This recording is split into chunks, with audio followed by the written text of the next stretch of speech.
Are you rehabbing from an injury and you feel like you're getting stuck or your injury is getting worse? You may be making one of these mistakes. My name is Dr. Marco Lopez, Doctor of Physical Therapy and Certified Strength and Conditioning Specialist and co-founder of the Basketball Doctors.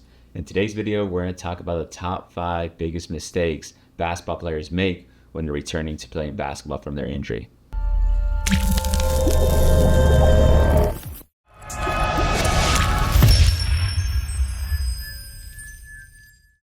Let's jump into it. So top 5 injury mistakes people make when rehabbing their injuries. So the number one, and I think it's the most important one and the most common one, is that people do not reach out to a rehab specialist like a physical therapist. So a lot of times people nowadays, when they get injured, they sprain their ankle or have some kind of knee injury, they'll potentially just ice it, rest it, and hopefully, as time goes on, they'll think it'll get better. Or they sometimes do a quick Google search or use ChatGPT nowadays to try to rehab their injury, but that's not enough. One, you really have to first find out what's really going on. Was it just a simple ankle sprain? Was it a more complex injury? And you need to have some kind of plan, objective measurements. It's really hard to rehab your own injury when you don't have, one, guidance, and two, the proper knowledge to really make sure you're hitting the right milestones and you're progressing the right way and making sure you're not making things worse. Even though your pain might be decreasing because you're resting this injury or doing other modalities, that is still not the proper way to really rehab this injury. And if you don't, you may potentially lead to other injuries going down the line. So you can reach out to us, send us an email. We work with people online and in person in Southern California. And also we have online rehab programs that do the same thing that we would be doing for specific injuries. Injury mistake number 2. So big thing is skipping the basics. So a lot of people now with social media and everything going online, they want to start doing the fancy exercises, the fancy rehab things, but you have to get back down to the basics. And these basics are sometimes boring, but they make up 90% of your rehab. The final 10% is probably the super flashy ones, the really cool ones that look good on video. But for the first part of the rehab, you want to really reestablish your range of motion, reestablish your stability, reestablish your strength, decrease your pain. And this is all achieved by very basic exercises early on, and basic modalities and stretches. But a lot of people try to skip those. They're like, hey, I want to make this a little bit more difficult. I want to skip that. And we sometimes see people like, yeah, I'm doing this kind of jump, this other activity. However, they lack basic range of motion and they're now starting to compensate. So the big thing with your rehab, making sure, and this kind of goes back to number 1, you have a rehab provider and they're making sure you get down the basics before you go into either further exercises and further activities.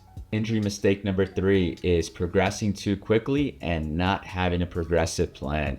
So this is very important because, as we mentioned before, you need to have a rehab provider. And number 2, you need to go through the basics and you need to have this progressive plan, because a lot of people, like I mentioned, will start skipping steps and those skipping steps will come back and haunt you. So you want to make sure you have this progressive plan. And normally with our athletes, we want to make sure, 1, we are decreasing your pain throughout the process.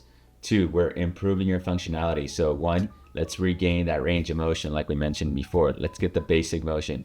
Then we get our strength. Then we get our stability. Then we start working on some landing, some slight jumping. Then we go into some running, then to some sprinting, then to some on the court stuff. But this is a progressive plan where there's several lights at each checkpoint. So you want to get to this checkpoint. Do you have the range of motion? Okay.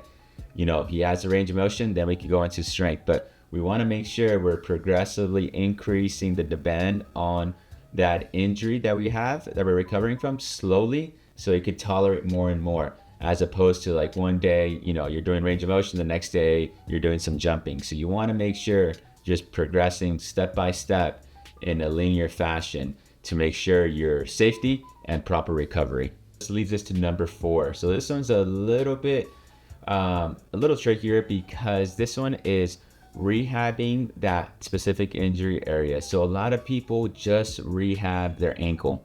When they sprain their ankle, they're just focusing on that left ankle and not paying attention to the other ankle as well. But also they're just rehabbing specifically to the ankle, not looking at the knee or the hip.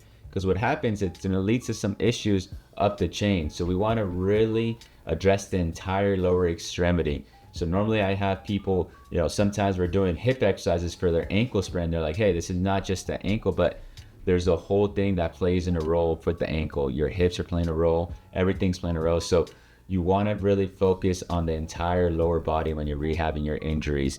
And also, you don't want to neglect the opposite side. A lot of the times, especially with these bigger injuries like an ACL injury, a lot of times we see athletes, let's say they injure their left ACL, they had surgery for it.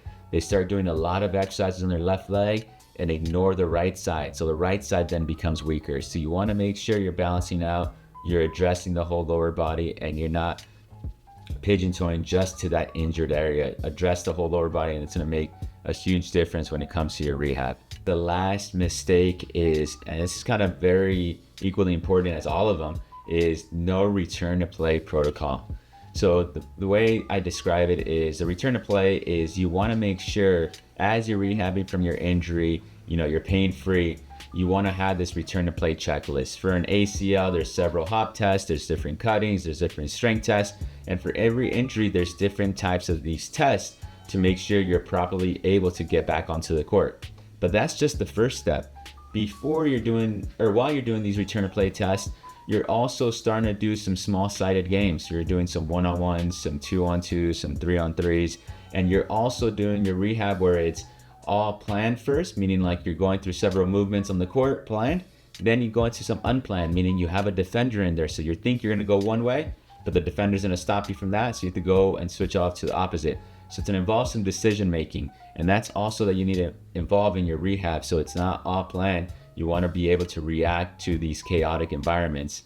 And that also goes hand in hand with contact, non-contact. So when you're starting off, you start off with some non-contact, then you move it up to more contact. So these are all different situations that we need to use to be able to ramp up you to go play basketball. Because a lot of times we see a person just get cleared, like, hey, I have no pain, I have good strength, let me just jump into it.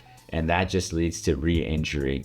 And another big thing when it comes to ramp up time, and this is something that we stress early on during the entire rehab, is making sure your cardiovascular fitness is on par. So doing cardiovascular fitness throughout the rehab process is huge. Even if you have an injured lower body, using like any kind of machine that you can use your upper body with, like usually people use an assault bike and not use their legs and just use their arms just to maintain their cardiovascular fitness. That way, as you're progressing, then you can start using your legs, the stationary bike, assault bike, or elliptical, then progress to a treadmill or pool work. But these are all little things that you want to make sure you're ramping up to ensure the safety and make sure you achieve the high performance that you need to be when you're on the basketball court. Those are the top 5 mistakes. I'll kind of do a quick little summary.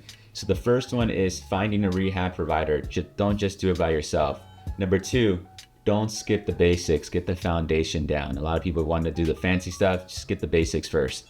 Number 3, people tend to not have a proper progressive plan.